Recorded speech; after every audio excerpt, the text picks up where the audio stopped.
There are a lot of YouTubers who like to make what I consider self-help videos where they talk about anti-bullying, they talk about self-esteem, and these videos drive me insane. Despite the fact that there's very much an audience for this type of content and that people do struggle with these problems on a day-to-day basis. What bothers me is that the advice is invariably comfort food. It feels good for a little while, you're going to be super appreciative to the person who got it for you, but if you stick with it, it's eventually only going to make things worse. So as someone who deals with depression, anxiety, obesity, epilepsy, and I've been having nervous tics all day today, I'm going to stop this trend of condescending to you and simply be honest. Let's look at the first platitude that's often said: it gets better. It doesn't. There are two ways you can interpret that expression. One is that it is that external environment that causes you to be sad. It gets better, meaning your environment will improve. Your environment is going to change over time, and the people that you associate with are going to change, both for better and for worse, over the course of your entire life. But you don't have complete control over your environment. Even if you decide to move out to Walden Pond and live on your own in a cottage, it doesn't mean that some discriminatory jerk couldn't pop up on the other side of the pond and start hauling invectives over the water at you. What people should say is that it changes. Don't take for granted the idea that the world around you today is going to be the world around you tomorrow. It might be better, it might not. But the problem with it gets better is that it implies the situation is entirely out of your hands. What they are saying is, don't worry, just get through to another day and eventually the situation will resolve itself. In the meantime, just continue being miserable as long as you stick around long enough. The second interpretation is it gets better. The condition, the problem, the thing internally that is making you sad. That the insecurities have some sort of half-life, and so over time they're just going to start disappearing as you get older. Again, no! Here's a little truth.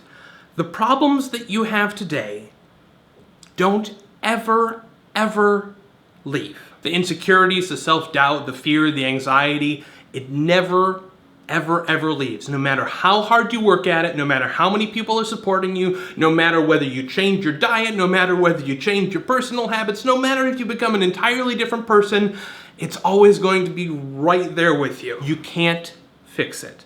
And the reason that you can't fix it is because it isn't a problem. It's part of who you are as an individual, as a very complex individual. There are always going to be people in situations that make you feel less than, and you are always going to have these insecurities. But what matters is if you decide to let it define you and control your life. You don't have to be a cheerful, sexy, upbeat, confident, life of the party, secure person to be the perfect version of you. And if you can start accepting that, then you don't have to wait for it to get better.